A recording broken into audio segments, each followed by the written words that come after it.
نن بده باره کې خبرې کم کار انسان دنیا کې وږي تر څو الله د جهنم د اور نه د حفاظت وکړي دینه بچ کی لوی سبب اولنې سبب چې د آیات کې الله ذکر کړی دی ضمنن الایمان ایمان په الله باندې لرل نبی صلی الله علیه وسلم چې کوم دین دی امت له پیش کړي په باندې تصدیق او باور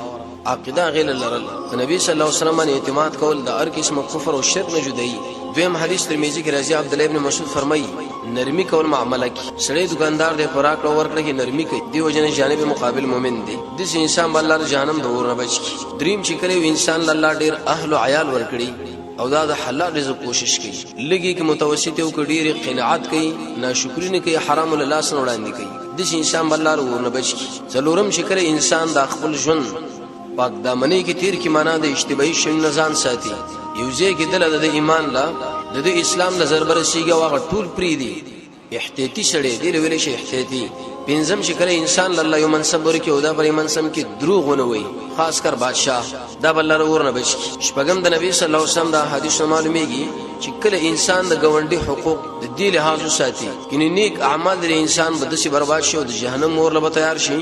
لکه ډیر دی او چا وای سرمن چاغت تیز نور لسړی کیږي ختمه کې ولري کی ووم د جهنم د اور نه انسان لا د بچ کېدو زیره لري چې کله د مسلمانانو زړونو کې اسلامي محبت د الله لپاره پرته هر شي ته دی د الله د وجه اتم د نبی صلی الله علیه وسلم احادیث معلومیږي چې مشکل راشي صبر کله چې الله نعمت در باندې وکړي نو شکر وباسي نه هم د نبی صلی الله علیه وسلم احادیث دا معلومیږي د انسان د ژوند د قران او سنت د سوري او قانون لاندې تیر شي روان شي هر عمل قال لو قال رسول د وجنه کوي لسم پاک دامن انسانانو باندې بدنام ونه لګي څومره انسانان د مرز کې واقع دي پاک انسان د الله په نس او دی وخت کې تاریخ پر جبه بشر اخلاص کړه چې دغه خدا کار دی او دا کار دی او دا الله وری ور لبوس کزان دې بچ کې الله یې بچ کې یو لسم د مؤمنانو مابین کې شکل انسان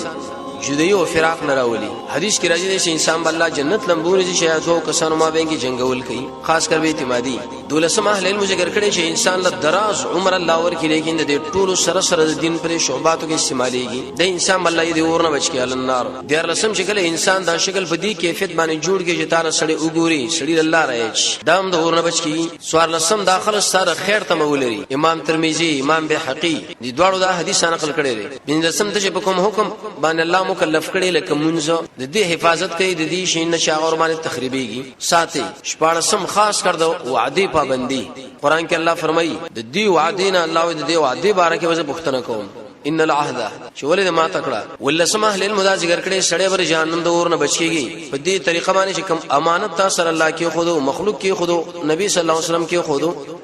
اي کې خیانت سره ونی کی کوم مخ کې سیرت درس کې ویل شي وو ابو لبابا د نبی صلی الله علیه وسلم یو خبره کې وړاندې والے رسواله وکي شپه ګورځي ځان تړلې او شپه خیانت ولتا ظاهري اتلسم اهل علم دا ذکر کوي چې انسان ځان غلط استعمال نه کې خاص کر خاص اندام هغه ځکه د استعمال وشي چې الله او نبی امر کړی حدیث کې راځي دې ذمہواری شامل راکړي د جنت ذمہوار د اور نه بل سړی بچ نن نسمه اهل علم ذکر کړي د کفر او شرک په مجالسو کې نه کې نسل دروغ مجالس کې نه کې نسل ټنګ ټکور مجالس کې نه کې نسل کې انسان پر جهنم ور له تیار شي او شلم شکل انسان کې دا صفت پیدا شي د مانزه د عجز کم کیفیت باندې خشوع کم کیفیت باندې عاجزي پیدا شي داخل بل الله دې ور نه بشي کینه الله دې داسي داخل ور را معنا دې دادا و یوم فاورز باندې الله وی چې پیش کړي الذين اغه انسانان پیش کړي شي وړاندې کړي شي کفرو چې کفر کړي عل النار په اور باندې یعرزو کو خو دیو کني الله راضي به دلته عبارت دې ته ویلې شي الیس ذا بالحق ان دا اور رښتونه چې تاسو سره نبی دنیا کې ویلې قران به ویلې اور دې قالو بلانو دا ټول مخالفین وایي چې ولنا قسم دې په رب زمون اوس مومن لږه دا رښتې دي سورہ انعام کې وایي چې دنیا لمبرته واپس کا الله وینا قال الله تعالی ابو فذوقوا العذاب عذاب شقي بما كنتم تكفرون په سبب دا غدي چې تاسو کړی دی ان شاء الله وي کفر امیشم کفر کو نن دی اور کې الله یې مشه تاسو وشيږي